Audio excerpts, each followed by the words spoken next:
আর বন্ধুরা দেখুন, এটি হিমসাগর জাতের আম, আর এই আমটি এক্ষুনি বিক্রি হয়ে গেল 1820 টাকা দরে। এটি রাজশাহী মোহনপুর থানা কামারপাড়া বাজার থেকে আমটি বিক্রি হয়ে গেল।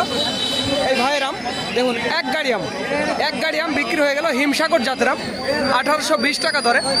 আর যাদের আমের প্রয়োজন হবে তারা আমাদের জানাবেন, স্ক্রিন এবং ডিসক্রিপশন বক্সের নাম্বারটি দেওয়া আছে। এই দামটি শুধুমাত্র পাইকারির জন্য, যারা 50-60 ক্যারেট বা 100 ক্যারেট নিতে চান তাদের জন্য। আর যারা 20-30 কেজি বা 50 কেজি নিতে চায় তাদের জন্য 100 টাকা কেজি। এটি মনে রাখবেন প্রিয় বন্ধুরা। দেখুন এই যে বৃষ্টি পড়ছে দেখুন, বৃষ্টি পড়ছে, কিভাবে আমগুলো ঢেকে রাখার ব্যবস্থা করছে সবাই। দেখুন বৃষ্টি পড়ছে।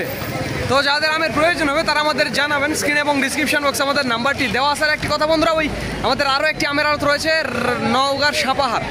যারা ঢাকা, চট্টগ্রাম বিভিন্ন জায়গা থেকে আসবেন তাদের জন্য থাকা খাওয়ার ব্যবস্থা রয়েছে। এছাড়াও ট্রান্সপোর্টের মাধ্যমে 30-40 ক্যারেট বা 50 ক্যারেট অল্প পরিমাণে আম আমরা পাঠাতে পারবো, তারা আমাদের জানাবে। তো ধন্যবাদ বন্ধুরা। This is Mizanur Rahman from Kamarpara বাজার, রাজশাহী।